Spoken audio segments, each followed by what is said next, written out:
All right. So exercise 2.2. Exercise 2.2. New NCERT 2026. इसकी exercise करने वाले हैं 2.2. So the very first question is find the value of linear polynomial 5x minus 3. तो आपको question number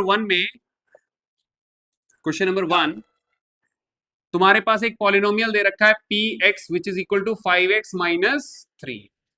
ये polynomial तुमको दे रखा है. तुमसे पूछ रहा है इसकी वैल्यू, इस पॉलिनोमियल की वैल्यू निकालो at x is equal to 0.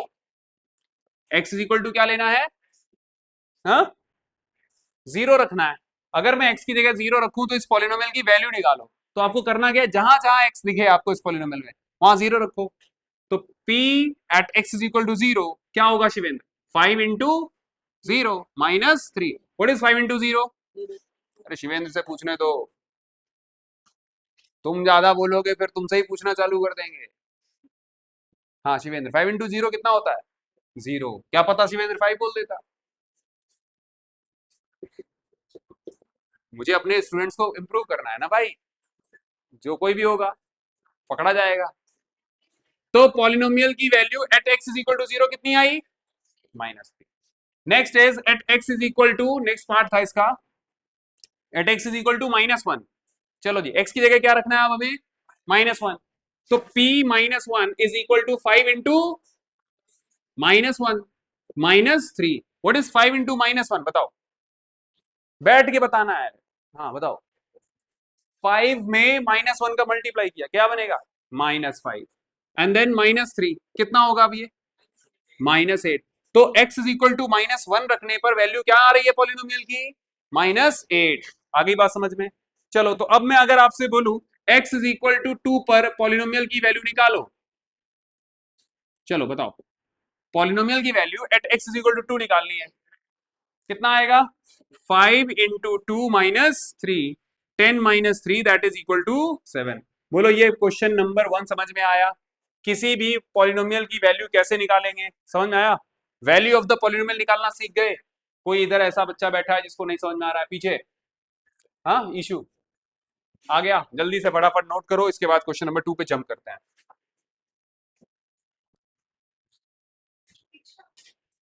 थोड़ा साइड सोचो, उधर बैठ जाओ, आगे बैठ जाओ. अरे एक काम करो, तुम दोनों, आंसर नहीं दिख रहा है तो थोड़ा सा इधर आगे आ जाओ, इधर इधर बैठ जाओ, इधर बैठ जाओ. तुम थोड़ा इधर हो जाओ. देखो, छुट्टियों तक कोशिश करेंगे इसको यहाँ लटका देंगे, ठीक है ना, कैमरे को. लेकिन रिकॉर्ड करना जरूरी है. अभी कुछ बच्चे ऐसे आएंगे जो छुट्टियों के बाद ही हम ज्वाइन करेंगे, तो फिर आप लेक्चर्स देखो पीछे वाले, इसके बाद आना. बोलो, क्वेश्चन नंबर 1 सबको समझ में आया? इधर प्रांजल. क्वेश्चन नंबर 2 इधर ही देखते हैं, ये मिटा दें. Question number 2, what it says, find the value of the quadratic polynomial. एक पॉलिनोमियल दे रखा है. अच्छा, पॉलिनोमियल दे रखा है 7s² माइनस 4s प्लस 6, ये है. अच्छा, इसको मैं अगर लिखना चाहूं, ये इसमें वेरिएबल कितना है बताओ? What is the variable here? क्या नहीं है? ऐसे से क्या होता है? इसमें वेरिएबल क्या है? जैसे यहाँ पे x था, यहाँ पर क्या है वेरिएबल? s. तो ये बोलने में दिक्कत है क्या है? बहुत हार्ड चीज पूछ ली मैंने. इधर वेरिएबल क्या है? s. अच्छा, अब मैं पूछूं तुम्हें, what is the coefficient of s²? बोलो. अरे मेरी तरफ नहीं देखना, क्वेश्चन की तरफ देखना है. s² का कोफिशिएंट बताओ. बताओ. 7 है. s का कोफिशिएंट कितना है? -4. -4. कांस्टेंट टर्म कितना है? 6. कांस्टेंट है. जब वेरिएबल नहीं है तो वो क्या लिखा है? एक नंबर लिखा है, तो वो कांस्टेंट टर्म हो जाएगा. बोलो, ये समझ में आ रहा है? हाँ हाँ. कौन सर बोला? अच्छा, तो इसको मैं ऐसे लिख सकता हूं कि that is polynomial in the variable s. अब मैं अगर आपसे पूछूं find the value of this polynomial at x s is equal to 0, फटाफट s की जगह 0 रख के बताओ मुझे क्या मिलेगा आंसर? बताओ. क्या मिलेगा? p. s की जगह 0 रखना है तो 7 इंटू 0² माइनस 4 इंटू 0 प्लस 6, ये सब कुछ 0 बन गया. क्या बचा हमारे पास? सिर्फ 6. What is the polynomial at s is equal to 0? That is 6. Second part, at s is equal to -3. चलो निकालो पॉलिनोमियल की value at s is equal to -3. हाँ 81. हाँ 81 है. चलो तो s की जगह -3 रख के देखा तो 7 इंटू -3 का स्क्वायर -4 इंटू -3 प्लस 6. बोलो आया समझ में? नहीं आ रहा है? बताओ तो इसकी वैल्यू कितनी होगी? -3 का स्क्वायर. अबे यार शिवेंद्र से पूछ रहा हूं, तुम्हारे पास आएंगे दोबारा. बोलो -9 आएगा. बोलो देखा, वही तो है बेटा. ध्यान रखना, अगर ब्रैकेट के अंदर नेगेटिव है लेकिन पावर कैसी है? इवन. कैसी है? इवन. इवन क्या होता है मालूम है? क्या होता है? 2 4 6 8 है ना, जो जो भी 2 से डिवाइड हो जाए वो इवन है. तो अगर ऊपर 2 4 6 8 10 12 14 ऐसा कुछ दिख जाए तो ये माइनस का कोई रोल नहीं है. यहाँ पे सीधा स्क्वायर करना, क्या मिलेगा आपको? माइनस नहीं होगा, फिर वहां पे क्या होगा? हाँ, तो माइनस हटा देना वहां से. ठीक है, 9 हो गया. अच्छा, माइनस इंटू माइनस क्या होता है? प्लस होगा. तो कितना हो जाएगा ये प्रोडक्ट? 12 प्लस का 12 प्लस 6 कितना होगा ये? हाँ 7 9 जार हाँ 63 प्लस 12 प्लस 6 कितना बनेगा ये? 70. बोलो बोलो कितना? Why Shivendra is in the hit list. बताओ कितना होएगा? हाँ बताओ अपूर्व. 81. तो 5 ये 8 8 3 11 1 कैरी 81 आ गया. शिवेंद्र मैथ्स इंप्रूव करो. अच्छा 75, तो ये भी तो करना है, बाद में करोगे. अच्छा अच्छा चलो सॉरी माय बैड. चलो तो second third is that s is equal to 4 पे. चलो बताओ फटाफट निकालो. अरे तुम्हें बोलना नहीं है, तो होमवर्क करके आ गया है तो अच्छा स्टूडेंट काउंट कर लेंगे, लेकिन पहले औरों को भी तो सिखाने थे. करा दिया गया है. अच्छा चलो चलो बढ़िया है. गुड. अगर कर लिया तो कॉन्सेप्ट समझ में आ गया है. वैल्यू ऑफ द पॉलिनोमियल निकालनी है, वेरिएबल की जगह रख दो वैल्यू, मिल जाएगा. बोलो आयुष आ रहा है समझ में? चलो बताओ s इज इक्वल टू 4 पे. Piyush s is equal to 4 पे कितना आया?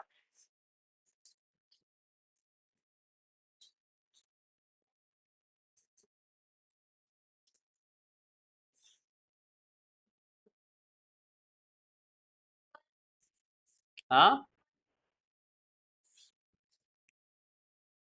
ओके सो यहाँ पे पी एस हमें पता था क्या? 7s² -4s प्लस 6 यही तो था. रखो जरा, P4 निकालना था. 7 4 स्क्वायर -4 सॉरी 4 इंटू 4 प्लस 6 कितना आएगा? बताओ 16 इंटू 7 बताओ कितना होता है? 112. 112 माइनस 16 प्लस 6 इसको लिख सकते हैं 118 माइनस 6 16 कितना होगा? 102 and that's your final answer. आ गया समझ में? चलो good. Now the question number 2 हो चुका है, इसके बाद आएंगे क्वेश्चन नंबर 3 पर. ये किया तुमने? ये लास्ट वाला नहीं आया. चलो देखो, एक क्वेश्चन है क्वेश्चन नंबर 3. अब तुम क्या देखोगे मैं ही बताता हूं. The present of Salil's mother is 3 times the Salil's present age. एक बच्चा है सलिल, उसकी मम्मी की एज जो है वो सलिल की प्रेजेंट एज से 3 गुना है. कितनी है? 3 टाइम्स. 3 गुना 3 टाइम्स. हाँ अब जरा ध्यान दो. तो हम क्या मानेंगे? वेरिएबल लेना पड़ेगा क्योंकि हमें सलिल की प्रेजेंट एज मालूम नहीं है. और उसने आगे क्या लिखा है कि after 5 year their age will add up to 70 years. अगर मैं आफ्टर 5 ईयर्स सलिल की एज को और उसकी मम्मी की एज को दोनों को ऐड करूं तो कितना बन जाएगा? 70 years. Find there present ages. उनकी दोनों की प्रेजेंट एज निकालिए. ये एक वर्ड प्रॉब्लम है. कैसी प्रॉब्लम है? वर्ड के फॉर्म में दी रहे. तुमको क्या करना पड़ेगा? लीनियर इक्वेशंस बनानी पड़ेगी. So what you need to do is that let the Salil's present age be x, है ना, and also given that and Salil's Salil's mother present age is, कितना बोला उसने, 3 times the Salil's present age. तो अब कितना हो जाएगा 3x. कितनी बात सबको समझ में आई? अब according to question what it says, after 5 years, after 5 years, तो 5 साल बाद बताओ अर्पित, सलील की एज कितनी हो जाएगी? 5x क्यों हो जाएगी? 5 गुना क्यों कर रहे हो? x आज है तुम्हारी, 5 साल बाद कितनी हो जाएगी? x की पावर 5 बता रहा है यार, यही तो चीज है. x+5. आज तुम हो 12 साल के, 5 साल बाद कितने साल के हो जाओगे? 17. तो तुमने क्या किया यहाँ पे? एड. तो याद रखना, आफ्टर 5 years क्या करोगे? उस एज में प्लस करोगे. अगर उसने बोला होता 5 years अगो, मतलब पहले, तो क्या करोगे? माइनस. आगे बात समझ में? x⁵ नहीं करना है, 5x नहीं करना है. समझ में आ रही बात? ये एक कोई गायब है, तुम्हारा दोस्त आर्यन. क्यों, क्या हो गया उसे? स्कूल नहीं आया था, तबीयत खराब. अच्छा, वो तो इंस्टा पे बड़ा धमाल करता है, 5 दिन बचे हैं मेरे बर्थडे के. तो आफ्टर 5 years सलील्स एज बताओ जरा कितना होगा? x+5. एंड मदर्स एज बताओ कितना हो जाएगा? 3x+5. और उसने क्या बोला है कि अब जो एज हो गई है उनका सम किया जाए तो कितने ईयर्स बन जाएगा? 70. तो x+5 plus 3x+5 is equal to कितना होगा? 70. तो अब बताओ, x ये है, ये 3x है, टोटल कितना हो जाएगा? 4x. 5+5 is equal to 70. बोलो. अभी ये इधर भेजोगे 10 तो कितना बनेगा? बोलो. 4x is equal to 70 minus 10 कितना आएगा? 60. तो x की वैल्यू क्या आ जाएगी? 60 डिवाइड बाई 4. बोलो, ये समझ में आ रहा है? हाँ या ना? पक्का? शिवेंद्र पक्का? हाँ, तो बताओ कितना होता है? 2 मिनट देता हूं. टेबल नहीं आता है इसको. 20 तक टेबल याद रखो. मैं जब थर्ड में था तो 30 तक याद रख के बैठा था, जब मैं थर्ड स्टैंडर्ड में था. थर्ड स्टैंडर्ड की बात कर रहा हूं. हाँ, 15/1. ये बोल रहा है 15/1. अच्छा, गुड. अच्छा तरीका है बताने का. एक्स की वैल्यू कितनी आ गई? 15. तो सलील कितने साल का है? 15 साल का है. तो x की वैल्यू 15 आई, इसका मतलब it implies that Salil's present age is x. तो हमने क्या माना था? सलील की प्रेजेंट एज को माना था, तो मिल गई. Salil's present age is equal to 15 years. बोलो. और मदर की कितनी हो जाएगी? Mother's present age is equal to 3 into 15, that is 45 years. बोलो. क्लियर हो गया? समझ में आया क्वेश्चन? अच्छा, क्वेश्चन तो चलो समझ में आ गया होगा, लेकिन जैसे मैं लिख रहा हूं, ठीक है, इसी शुद्धता के साथ वहां लिख के आओगे. और तुमने अगर कुछ उल्टी सीधी तरीके से लिखा, तुम आंसर तो निकाल के आए हो, तो देखो, मैं नहीं गारंटी लेता कि तुम्हारा स्कूल का टीचर तुमको नंबर देगा नहीं देगा. समझ में आ रही है? क्योंकि तुम अगर फॉलो कर रहे हो मुझे, तो फिर सही तरीके से करो. तरीके से लिखना है, तरीके से लिखना है, और इसको सॉल्व भी करना है. समझ में आ रही है? सुंदरता के साथ. ये नहीं कि इंक में चीटा को डुबोया और छोड़ दिया, वो जैसा जो कुछ कर रहा है, जो राइटिंग बन रही है बनने दो. हाँ. हाँ, तो ऊपर वाला बेटा. चीटा जानते हो क्या होता है? काला वाला, हाँ वही. उसको इंक में डुबा दो, छोड़ दो कॉपी पे, फिर जो कुछ बन रहा है वही मेरी राइटिंग है. हाँ.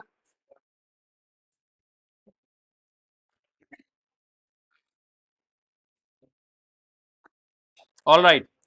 अब चलते हैं क्वेश्चन नंबर 4 पर।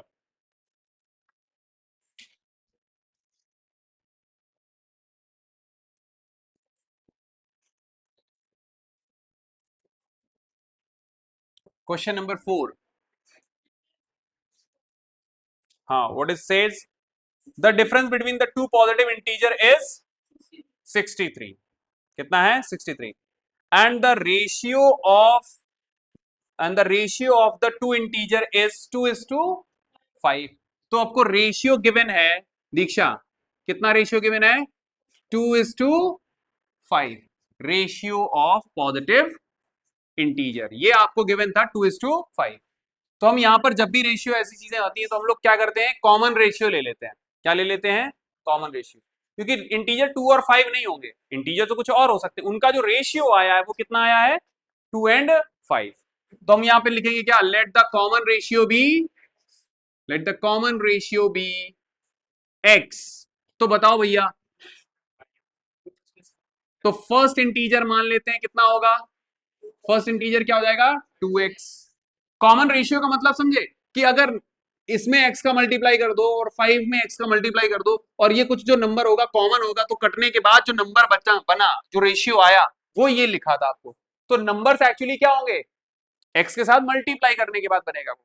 क्लियर हो गई बात ये? तो first integer is equal to 2x। तो बताओ, दीक्षा बताएगी पार्ट 1, दीक्षा सिंह नहीं, हाँ ओनली दीक्षा, बताओ सेकेंड इंटीजर क्या होगा? हाँ नहीं, 2x तो हो चुका है, अगला क्या होगा? 5x। बोलो ये समझ में आया? हाँ या ना? क्लियर हुआ है? अब एक बात बताओ, इन दोनों में बड़ा इंटीजर कौन सा है? कैसा है? 5x हुआ है ना? तो 5x, और फिर उसने क्या बोला है? The difference between the two positive integer is 63। तो here 5x is greater than, sorry, 2x। और अकॉर्डिंग टू क्वेश्चन इनके बीच का डिफरेंस कितना बोला है उसने? बोलो 63। अब जरा बताओ, इस चीज को सॉल्व कर सकते हो? बोलो कितना आएगा ये? 3x is equal to, x is equal to 21। क्या ये इंटीजर है? नहीं, ये अभी तुमने क्या निकाला है? x की वैल्यू को निकाला है। लेकिन इंटीजर क्या थे अपूर्व? इंटीजर क्या था? कौन कौन से इंटीजर थे? इंटीजर कौन कौन से लिए? 2x and 5x। So first integer क्या होगा? 2 इंटू 21 कितना आया? 42। एंड सेकेंड इंटीजर क्या आएगा?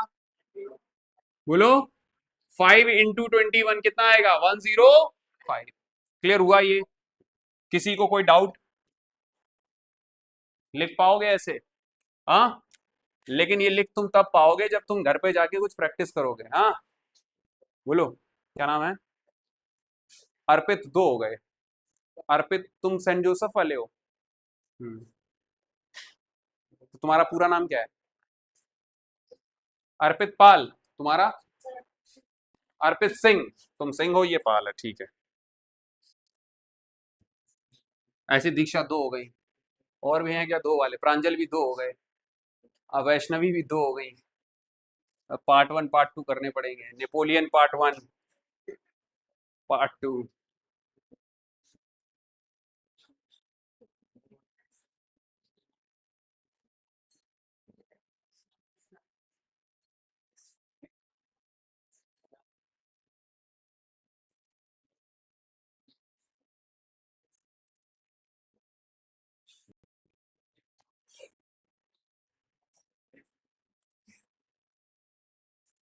अब इसके बाद बहुत इंटरेस्टिंग क्वेश्चन है। बोलो ये सबका नोट हो गया?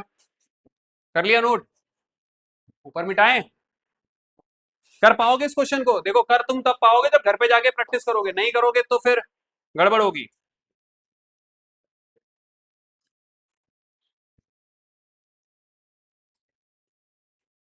क्वेश्चन नंबर है 5। एक लड़की है रूबी। क्या है नाम? Ruby. Ruby has 3 times as many 2 rupee coins as she has 5 rupee coin.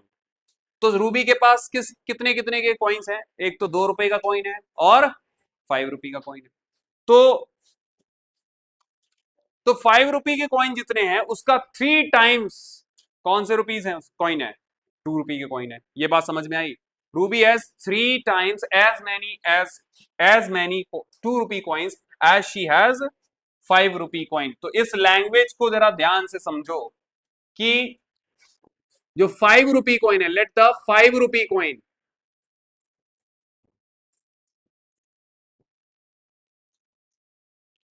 5 रुपए कॉइन बी एक्स। बोलो। तो गिवन क्या था? गिवन क्या है? 2 रुपए कॉइन कितने हैं? इसके कितने हो जाएंगे? 3 गुना है, 3 टाइम्स है। तो अगर 5 रुपए के एक्स कॉइन्स हैं तो 2 रुपए के कॉइन कितने हो गए? 3x। ओके। आगे उसने लिखा है that if she has a total ₹88। कितने हैं? 88 रुपए बने उसके पास। How many coins does she have each type? बताओ 2 रुपए के कॉइन कितने हैं और 5 रुपए के कॉइन कितने हैं? ठीक है, तो अब क्या करोगे? उसने बोला है, अच्छा तो वैल्यू दे रखी है कि रुपए की टोटल कितने हो गए उसके पास? 88। तो अब बताओ अगर 5 रुपए के कॉइन एक्स हैं तो टोटल कितने रुपए हो गए उसके पास? अरे रुको, अगर तुम्हारे पास 5 रुपए के कॉइन एक्स हैं तो टोटल वैल्यू कितनी हो गई? बताओ। 5 इंटू एक्स। अरे 3 कॉइन है 5 5 के, तो वैल्यू क्या करोगे? 3 इंटू 5 या 5 इंटू 3? बोलो, आ गई बात समझ में? तो वैल्यू ऑफ 5 रुपए, टोटल वैल्यू ऑफ 5 रुपए कॉइन्स इज इक्वल टू कितना हो जाएगा? 5x। And total value of rupees 2 coins कितना हो जाएगा? पैसा कितना हो जाएगा? 2 इंटू 3x, टोटल कितना हो जाएगा? 6x। ये बात सबको समझ में आई? अगर आपके पास 3x 3x कॉइन्स हैं और 2 रुपए के कॉइन जोड़ रहे हो तो 2 इंटू 3x कितना हो जाएगा? 6x। इतनी बात सबको समझ में आई? क्वेश्चन ये है, Ruby has 3 times as many 2 रुपए कॉइन्स एज शी हैज 5 रुपए कॉइन। जो रूबी के पास कुछ सिक्के हैं 5 रुपए के, उसके 3 गुना है 2 रुपए के। तो अब 2 रुपए के सिक्के मान लिए मैंने, सॉरी एक्स, 5 रुपए के सिक्के कितने हैं? एक्स। तो 2 रुपए के कितने हो जाएंगे? कितने हो जाएंगे? 3x। ठीक है, and she has a total of 88 rupees. Total रुपए कितने बन गए उसके पास? 88। तो एक बात बताओ, 5 रुपए के कॉइन x हैं तो कितना हो गया वैल्यू? 5x, है ना? और 2 रुपए कॉइन का कितने हैं? 6x हो जाएंगे। तो 2 से मल्टीप्लाई करोगे तो टोटल वैल्यू निकल आई। नाउ अकॉर्डिंग टोटल रुपीज कितने हैं इसके पास? 88 रुपीज। तो हम क्या करेंगे? 5x हो गए 5 रुपए के कॉइन की वैल्यू जितनी भी है, plus 6x is equal to क्या हो गया? 88। अब बताओ अभिमान, 5x प्लस 6x, हाँ 11x इज इक्वल टू 88। तो x इज इक्वल टू कितना आएगा? 8। कितने हो गए? x की वैल्यू क्या मिली? 8। So rupees 5 coins are 8। कितने हैं? 8 हुए ना इसके सिक्के। एंड रुपीज 2 कॉइन्स कितने हो जाएंगे? 2 रुपए कॉइन्स कितने हो जाएंगे? Are 3 into 8 that is 24। ये आंसर है आपके। 8 होंगे 5 रुपए के सिक्के और 24 होंगे 2 रुपए के सिक्के। क्लियर हुआ? बोलो, समझ में आया? हाँ, कौन सा? 5 रुपए के एक्स हैं और उसका 3 गुना 2 रुपए के सिक्के हैं, तो 2 रुपए के कितने के सिक्के हो गए? लेकिन जब मैं बात वैल्यू की करूंगा तो उसमें वैल्यू मल्टीप्लाई करनी पड़ेगी। अब तुम्हारे पास 100 है 5 रुपए के सिक्के, तो टोटल वैल्यू कितनी हो गई? 100 इंटू 5, 5 इंटू 100, है ना? क्लियर हुआ? अब मैं बोलूं कि तुम्हारे पास इस 300 रुपए, 300 सिक्के हैं किसके? 2 रुपए के, तो टोटल वैल्यू कितनी हो गई? 600। तो in the same way x 5 रुपए के सिक्के थे, उसका 3 गुना 2 रुपए के सिक्के हैं, लेकिन जब बात उनकी वैल्यू की निकालोगे, वैल्यू कितनी हो गई? अगर एक्स सिक्के हैं 5 के तो 5x, ठीक है? और 2 रुपए के लिए क्या करोगे? 2 इंटू 3x, टोटल कितना हो गया? 6x। दोनों को ऐड कर दो, वैल्यूज को ऐड करोगे, कितना रुपया बन गया? 88। तो 11x is equal to 88, x is equal to 8। तो x किसके थे? 5 रुपए के सिक्के। तो 5 रुपए के 8 सिक्के और 2 रुपए के 24।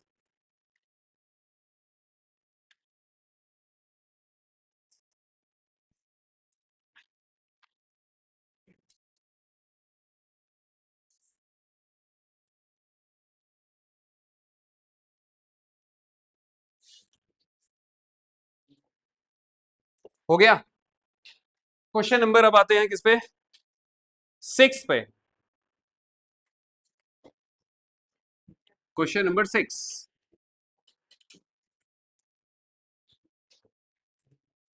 Question number 6।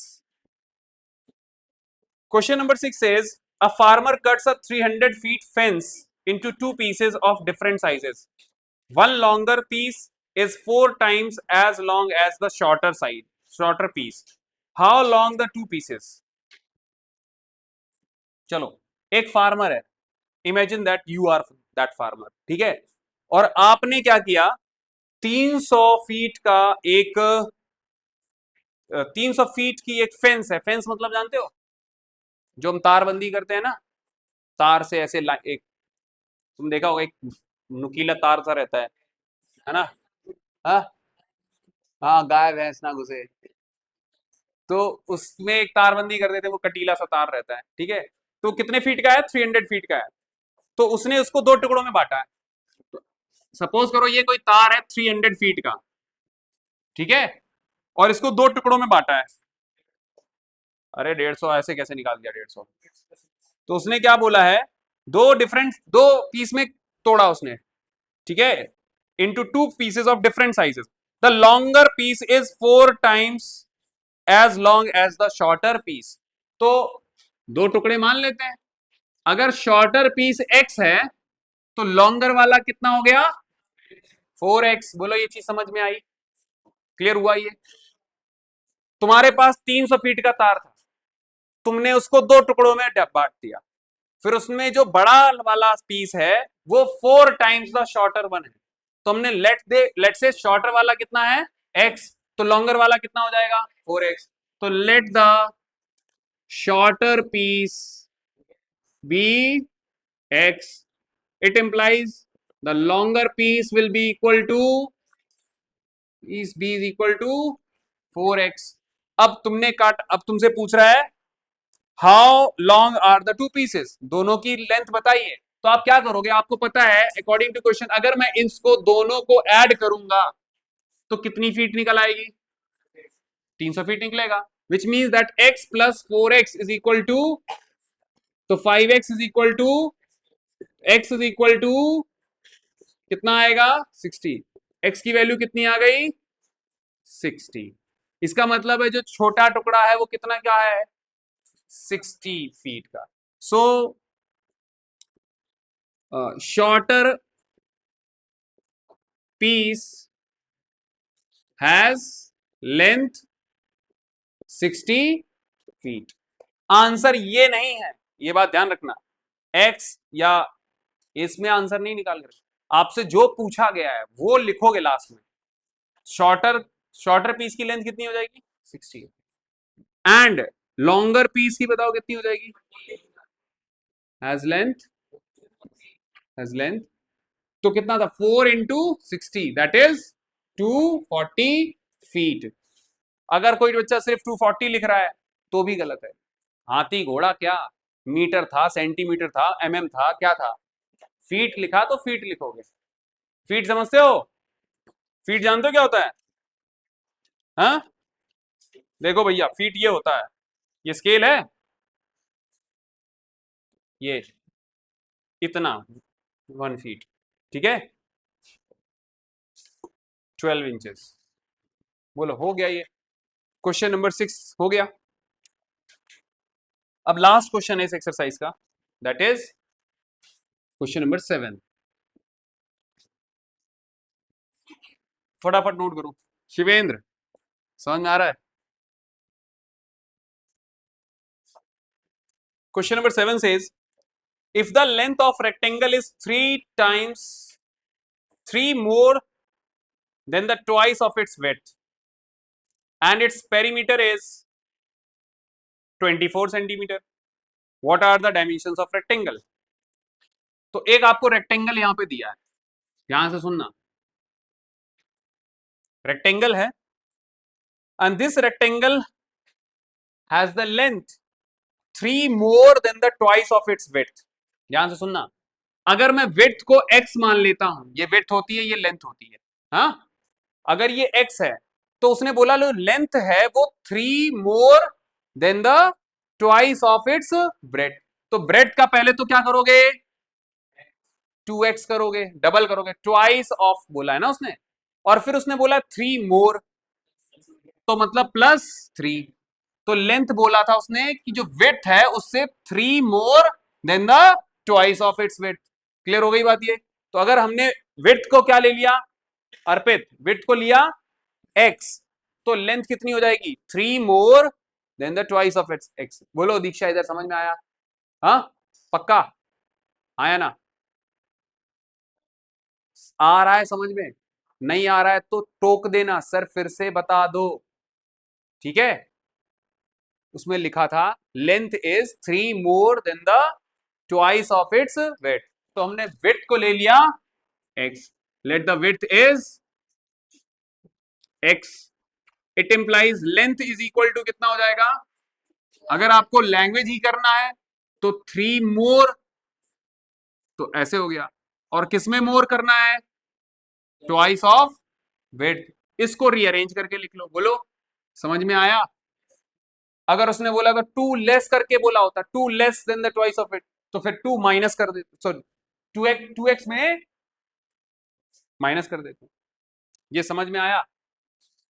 अच्छा, अब उसने और एक चीज दी है कि पेरीमीटर कितना है, कितना है 24। अब 24 क्या है, क्या है सेंटीमीटर है। चलो, what is the perimeter of rectangle?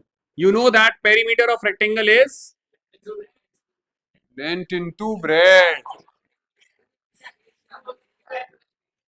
To,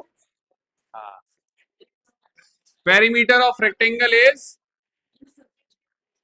2 into L plus B, है ना, length, and this is equal to A 24, so we can say that 2 into length कितनी है 2x plus A, शांत रहो, 2x plus 3, एंड ब्रेड्थ कितनी हो गई x is equal to 24। आ गया समझ में शिवेंद्र?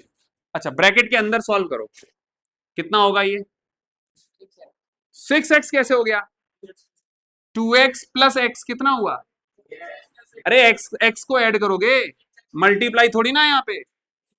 अच्छा, अरे ऑपरेशन सीख ले, ये 2x plus x कितना होगा 3x plus 3 is equal to 24, तो ये 3x plus 3 is equal to कितना हो जाएगा, ये 2 इधर डिवाइड में चला जाएगा, कितना होगा 12, तो 3x plus 3 is equal to 12, तो 3x इज इक्वल टू 9। बोलो, ये 3 इधर जाएगा तो 9 होगा। बोलो क्या नाम था, Vedansh, what is the value of x? हाँ, what is the value of x? 3, x की वैल्यू मिल गई, it implies that width is equal to कितना आएगा 3 centimetre, and what is the length 2 into, यही तो थी लेंथ, बताओ कितना होगा, बोलो 2 इंटू 3, एक्स की वैल्यू रखो, अरे भैया 2x plus 3 यही तो थी लेंथ, x की वैल्यू निकल आई, रख दो यहां पे पटक के, 6 + 3 कितना आएगा, ये दोनों आंसर है। क्लियर हुआ, ये आंसर मिला, नोट करो। मैं एक एक क्वेश्चन करवा रहा हूं एनसीईआरटी का, ठीक है, क्योंकि बेसिक्स आपकी एनसीईआरटी पूरी कवर होनी चाहिए, इसके बाद आरडी, इसके बाद पीवाईक्यूज, तो ऐसी कोई चीज छूटेगी नहीं। बस मेहनत करो भैया, मेहनत नहीं करोगे तो मेहनत से सारी चीजें होती हैं। हो गया,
हो गया, ये नोट कर लिया।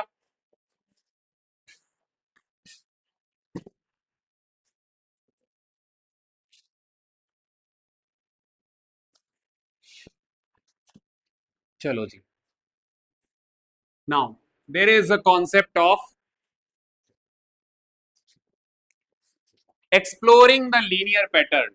टॉपिक है एक्सप्लोरिंग द लीनियर पैटर्न।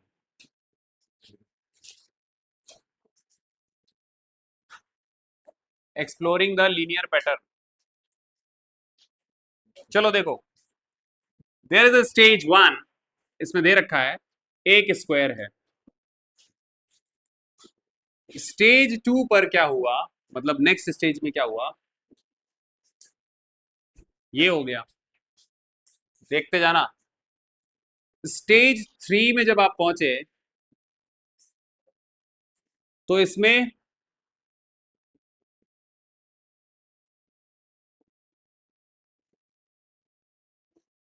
ऐसा है कुछ, ये स्क्वायर्स हैं, टाइल्स हैं स्क्वायर शेप में, ऐसे होगा। स्टेज 4, हाँ करना चाहो कर लो।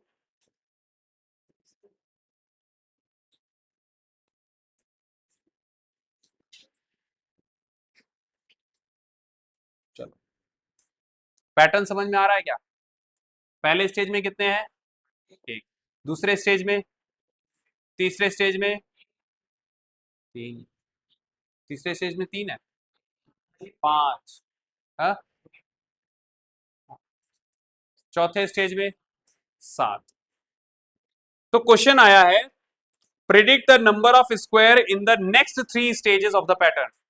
अगले 3 स्टेजेस की बताओ। तो फर्स्ट स्टेज में कितने थे, इधर पर हम स्टेज बात कर रहे हैं और इधर हम कर रहे हैं नंबर ऑफ स्क्वायर टाइल्स। तो पहली स्टेज में 3, दूसरी स्टेज में, सॉरी पहली स्टेज में 1 है, दूसरी स्टेज में 3, तीसरी स्टेज में, चौथी स्टेज में 7। क्वेश्चन आया कि अगर मैं आपसे बोलूं कि नेक्स्ट 3 स्टेजेस में प्रेडिक्ट करो, तो नेक्स्ट 3 स्टेजेस मतलब 5, 6 एंड 7। फिफ्थ स्टेज में क्या होना चाहिए, next stage, next stage easy था। चलो अगली 3 का बता दिया आपने। अब क्वेश्चन है, and right the sequence of number of times up to 7, up to stage 7 of the pattern, निकाल दिए, ठीक है।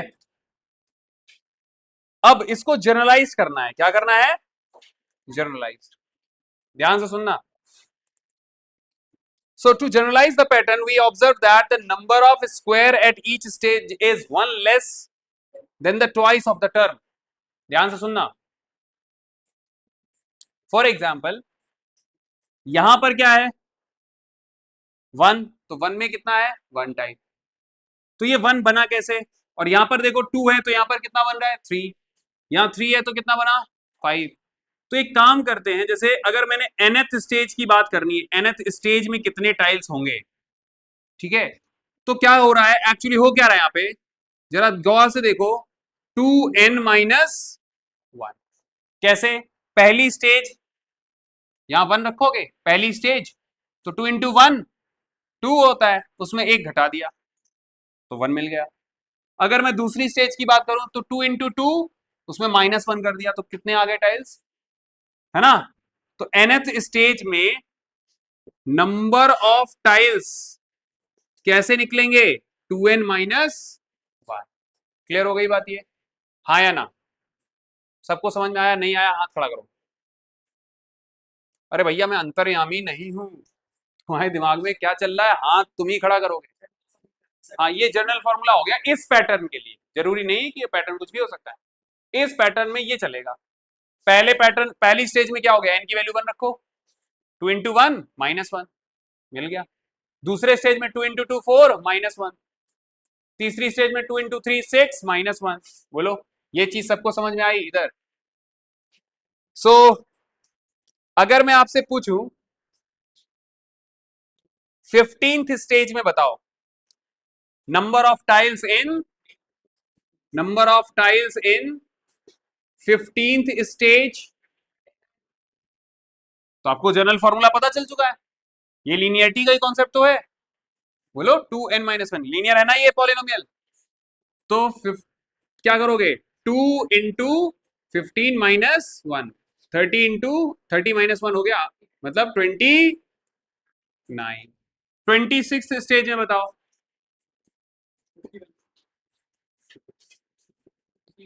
अब जिससे पूछूंगा वो बताएगा। इशू बताओ 26 स्टेज में कितना होगा,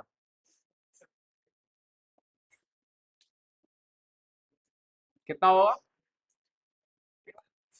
51। 2 इंटू 26 -1 कितना आया 52 -1, तो 26 स्टेज में कितना होगा 51। बोलो ये सबको समझ में आ रहा है? अपूर्व आ रहा है? पक्का? चलो गुड।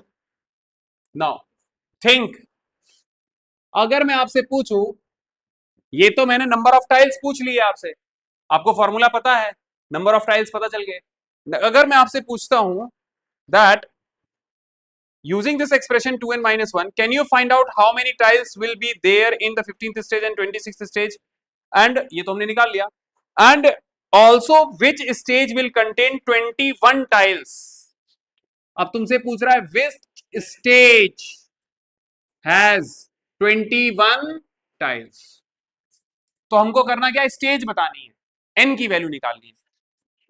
तो जरा ध्यान से देखो 2n-1 नंबर ऑफ टाइल्स का फॉर्मूला है, और इसकी वैल्यू कितनी आ गई है, नंबर ऑफ टाइल्स कितने बताए उसने 21, तो जरा देखो 2n इज इक्वल टू क्या हो जाएगा, इधर जाएगा 20, n की वैल्यू क्या आ जाएगी 11, तो n की वैल्यू 11 आ गई, implies that in 11th stage number of tiles कितने होंगे 21। अब बताओ 47 टाइल्स, अगर 47 टाइल्स हैं तो स्टेज बताओ, हाँ बताओ बताओ शिवेंद्र, अगर 47 टाइल्स हैं, हाँ कौन सी स्टेज होगी 24। चेक करते हैं 2n-1 नंबर ऑफ टाइल्स कितने दे रखे हैं 47। बोलो अग्रिम समझ में आ रहा है? तो बताओ 2n is equal to 48, n is equal to sorry 48 divide by 2 that is 24। तो ये जो फॉर्मूला था ये एक क्या है, लीनियर पॉलिनोमियल, तभी तो उसने बोला लीनियर पॉलिनोमियल को एक्सप्लोर कर रहे हैं, पैटर्न में हम लोग लीनियर पॉलिनोमियल यूज कर रहे हैं। ठीक है, चलो अब एक और करते हैं। अब आ जाते हैं, ये तो हमने कॉन्सेप्ट आपको सिखा दिया। अब एक लड़की है जिसका नाम है बेला, चंपा चमेली बेला। सो एनसीईआरटी में ऐसे ही नाम आते हैं। NCERT is very secular book. पहले वहां बूझो और पहेली आते थे। हाँ, वो दोनों अलग ही लेवल के थे। अब तो बुक्स चेंज हो गई। अब देखो था कि कितना क्या है, बूझो पहेली है क्या? नहीं है। अब इनमें कहाँ बात है जो बूझो और पहेली में थी। चलो, एग्जाम्पल नंबर 7 एनसीईआरटी का क्या कहता है? Bella has 100 rupee for pocket money. एक बेला, एक लड़की है, उसके पास इनिशियली कितने पॉकेट मनी है? इनिशियल पॉकेट मनी कितने रुपी है? 100। She spend 5 rupee every day. हर दिन कितना रुपया खर्च करती है? 5 रुपए खर्च करती है। क्लियर है? चलो, अब तुमसे पूछ रहा है after how many days will she left with ₹40। कितने दिनों बाद उसके पास सिर्फ 40 रुपए बचेंगे?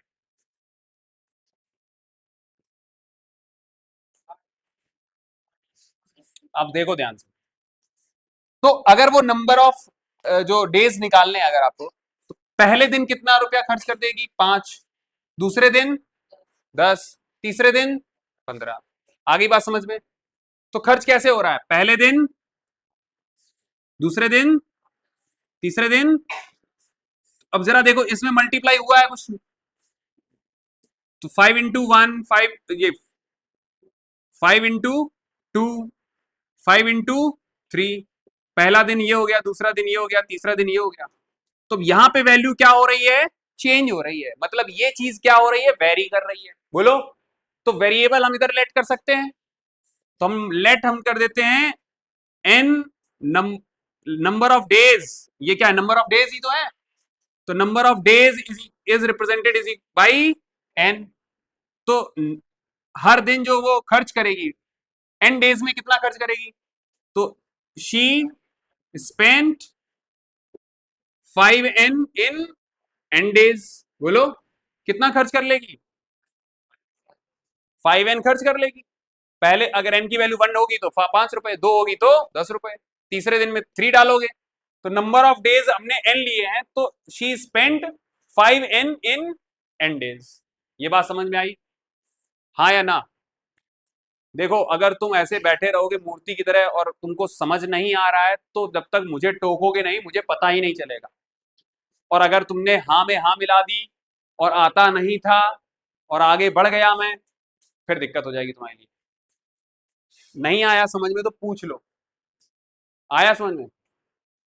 अगर मैंने लिया होता था डी डेज, तो फिर कैसे लिखता? हाँ, एन की जगह डी कर देते। आगे बात समझ में? एन नंबर ऑफ डेज में उसके पास जो खर्च है, तो कितना लिखा जाएगा? 5n। अब जरा ध्यान से सुनना।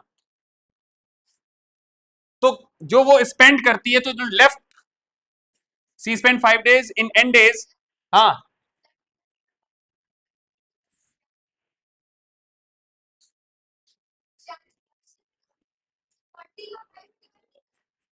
सीधा सीधा कर सकते हैं।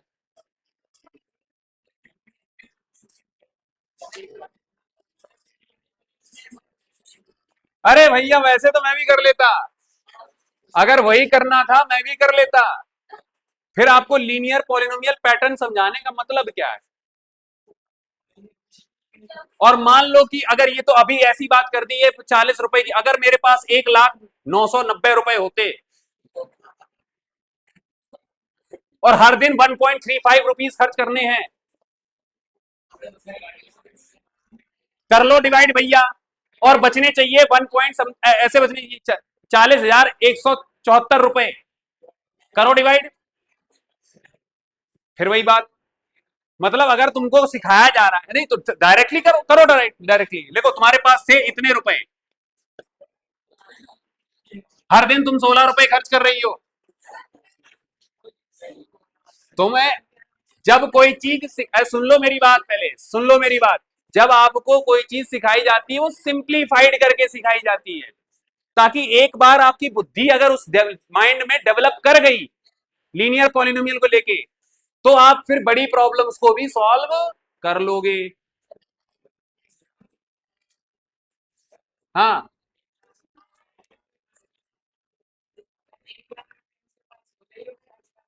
हाँ, पर डे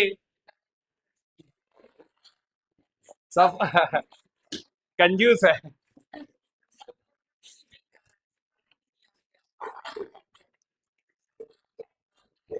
अबे मेरा कहने का मतलब ये था कि कुछ ऐसे नंबर्स होते जो कि आपको फिर दिक्कत देते कैलकुलेशन में, तब क्या करते? पेन पेपर उठाओगे कि नहीं उठाओगे? तो अब लेफ्ट मनी आपको निकालना था, तो लेफ्ट मनी कैसे निकलेगा? 100 में से 5n घटाया जाएगा हर दिन। बोलो, अगर पहले दिन का निकालोगे तो 95 बचेगा, ये दूसरे दिन का करोगे तो 90 बचेगा, है ना? तो what is the left money? कितना दिया था उसने? 40 रुपए बचे थे, तो 40 रुपए यहां लिख लिए, is equal to 100 minus 5n। तो एक बात बताओ, इसको इधर ले आओगे तो 5n इज इक्वल टू, बोलो, तो 5n is equal to 60, n is equal to, बोलो, कितना आया? 12। और वो गा रही थी कितना? 8 दिन। बोला था 8 दिन, और आया कितना है? 12 दिन। और गाय जा रही है क्या? अरे 40 को डिवाइड कर दूंगी मैं। जितना तुम अपना दिमाग का लगाते हो ना।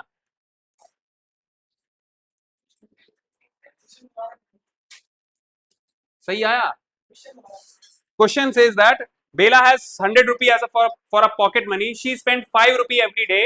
After how many days she is left with the rupees 40? After how many days?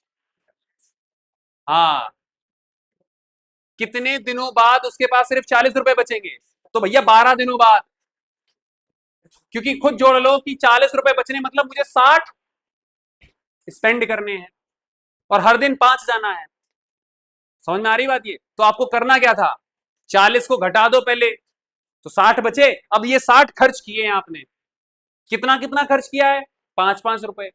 तो 60 को डिवाइड कर दो 5 से। ये आंसर इनके दिमाग से आना चाहिए था। तो अगर इनके दिमाग में था कि डायरेक्टली करना है, तो पहले क्या करना था? 100 रुपी में से 40 बचाने हैं, तो मतलब खर्च कितने करने हैं? 60। कितने खर्च करने हैं पर डे? तो 12 दिनों में हो जाएंगे खर्च। ये क्या कर रही है? 40 को डिवाइड कर दे रही है 5। तुम्हारी गलती देखो, टीचर का काम ये नहीं होता कि सिर्फ ये समझाना, मैं पोक करूंगा, क्योंकि तुमने काम ही ऐसे किए हैं। हैं? हाँ, तभी तो, सुनो सही। तो आफ्टर, सो यहां आंसर क्या लिखो? So after 12 days she has left with rupees 40। ये आंसर हो गया।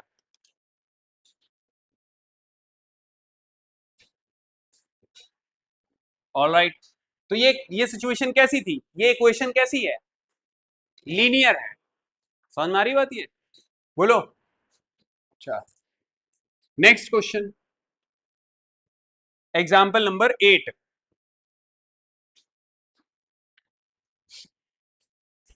It says an auto rickshaw fare start at 25। Auto rickshaw एक, उसका जो किराया है वो कितने रुपए से स्टार्ट है? 25 रुपी से। मतलब तुम जाके, भैया चलोगे? और भैया ने बोला हाँ चलेंगे, तुम बैठ गए, भैया 25 रुपए चालू, है ना? उठ गए, वहीं पे उठ गए, तो भैया के ऊपर है मीटर डाउन कर रखा है कि नहीं कर रखा है। ठीक है, चलो। तो 25 रुपए से स्टार्ट होता है and remains the same for the initial 2 kilometre. तो पहले 2 किलोमीटर तक तो अगर आप चलते रहे तो कितना रुपया रहेगा? 25 रुपए। ठीक है, इसके बाद बोला है then it increases by rupees 15 per kilometre. मतलब अगर 1 किलोमीटर और चलोगे तो फिर कितना हो जाएगा? बोलो कितना हो जाएगा? हाँ, and the fair will increase by ₹15 per kilometre. तो हर किलोमीटर पर 15 रुपए एक्स्ट्रा लग जाएगा। What will be the fair for the travelling 10 kilometre? तो फर्स्ट या फेयर फॉर फर्स्ट 2 किलोमीटर कितना है? ₹25। इसके बाद फेयर कितना हो जाएगा? हर किलोमीटर पर 15 रुपए ऐड कर दो। ठीक है, मतलब आप 3 किलोमीटर चले तो 25 तो देने पड़ेंगे, प्लस 15 और देने पड़ेंगे। समझ में आ रही बात? ये अगर 4 किलोमीटर चले तो 25 प्लस 15 प्लस 15, तो मतलब 2 टाइम्स 15। देखो कैसे। Fare for the first 2 kilometre is this, and fare after that is equal to ₹15 per kilometre. Total आपने कितना चला है? टोटल डिस्टेंस कितनी है? 10 किलोमीटर। ठीक है, आपसे पूछ रहा है what is the fair, total fair बताओ कितना लगेगा। ठीक है, ये हो गया क्वेश्चन। तो fare for the first 2 kilometre is 25 and fare after that is ₹15 per kilometre, and total distance आपने चला है 10 किलोमीटर। तो बताओ टोटल फेयर कितना होगा? जरा ध्यान से देखो, कितना बोल रहे हो? 1। अच्छा देखो दिमाग कैसे लगाया आपने, ध्यान से सुनो मेरी बात। Total distance is equal to, given क्या है सॉल्यूशन में? देखो since total distance is equal to क्या है? 10 किलोमीटर है। ठीक है, तो इसमें से पहले 2 किलोमीटर तो कम कर दो। बोलो। तो fare for first 2 kilometre is equal to कितना हो गया? 25। And fare for next 8 kilometre, अब 8 किलोमीटर बचे ना, तो वो कैसे निकालोगे? ₹15 इंटू 8। बताओ कितना होता है? हाँ, 120। आ गई बात समझ में? तो 2 किलोमीटर के पहले चला था वो तो, हाँ वो करेंगे। ठीक है, हाँ नहीं, पहले 2 किलोमीटर का है, मतलब ये फिक्स चार्ज हो गया। क्या हो गया? Fix charge. तो अगर मैं इसको जनरलाइज करूंगा तो ये 8 किलोमीटर का इतना हो जाएगा। तो टोटल फेयर बताओ जरा कितना हो गया? टोटल फेयर 25 तो वो लग गया, प्लस 120 ₹145। लेकिन इसको हमें कैसे दिखाना है? तो पॉलिनोमियल बनेगा फॉर द n किलोमीटर, 25 रुपए लग गए। सपोज करो ये फेयर है, fair for the n kilometre. तो पहले दो तो ये हो गए, अगले वाले कैसे लिखे जाएंगे? नेक्स्ट किलोमीटर पर किलोमीटर जो एक्स्ट्रा चले हो उसके लिए कितना हो जाएगा फॉर्मूला? 15n। तो ये हो गया तुम्हारा फॉर्मूला। समझ में आ रही बात? ये तो तुम्हें अगर 1 किलोमीटर चला होता तो 15 प्लस 2 किलोमीटर चला होता तो 30 प्लस 25। ठीक है, समझ में आया? हाँ या ना? अगर अब मैं आपसे पूछूं what is the fare, what is the total fare for 35 kilometre?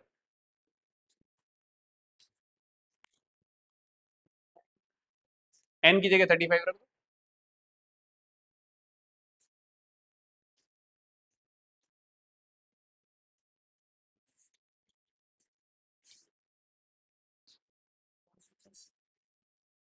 अच्छा,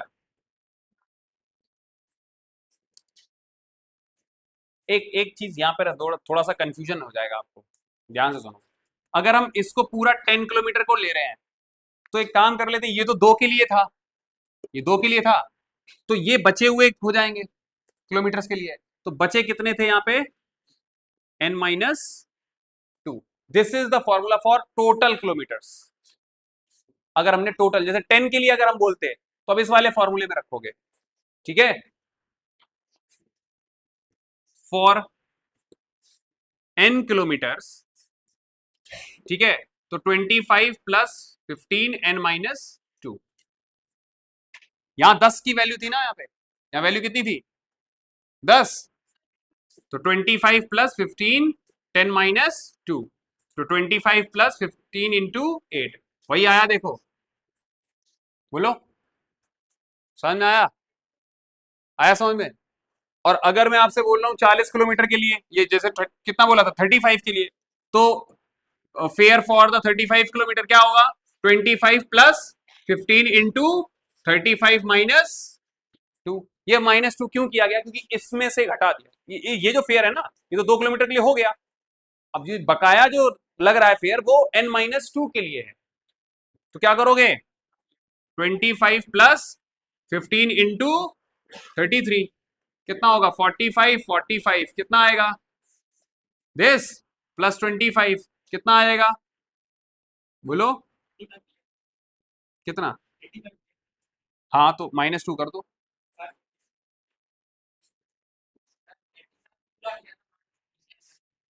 हाँ 548 आ रहा है टोटल, अगर डिस्टेंस अगर जैसे 10 था ना, अगर टोटल डिस्टेंस है 35, तो 25 तो 2 किलोमीटर के लिए हटा दोगे ना,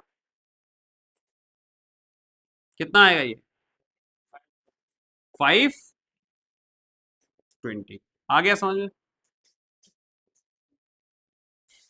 बोलो क्लियर हुआ ये, प्रांजल, वैष्णवी, रिया, सबको, इधर अपूर्व, कुछ एग्जाम्पल 8 समझ में आया, बुक आ जाए, या फिर मैं एक आपको जब बोल चुका हूं कि इस वाले, हाँ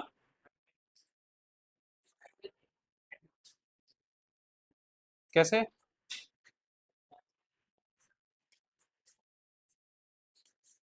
कैसे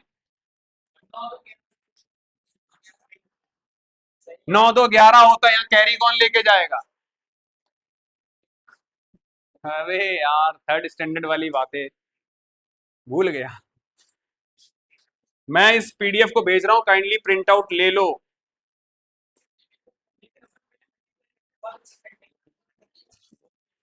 हाँ नहीं तो फिर वही है ना, ये जो फॉर्मुलेशन हुआ ना, ये उसी के हिसाब से किया है, this is the for the total, ये जो फॉर्मुलेशन लिखा है ना मैंने, ये मैंने किसके लिए किया है, टोटल किलोमीटर का, अगर मैंने जो 515 n लिखा था, वो वाला फॉर्मुलेशन किसके लिए था, जो रिमेनिंग वाले थे, तब मैंने n लिख दिया, तो रिमेनिंग वाला जितना बचा है वो लिख दो, 8 से मल्टीप्लाई करो, ये मैंने टोटल के लिए किया है, ठीक है, तो वही है n और 2 n-2 दोनों का,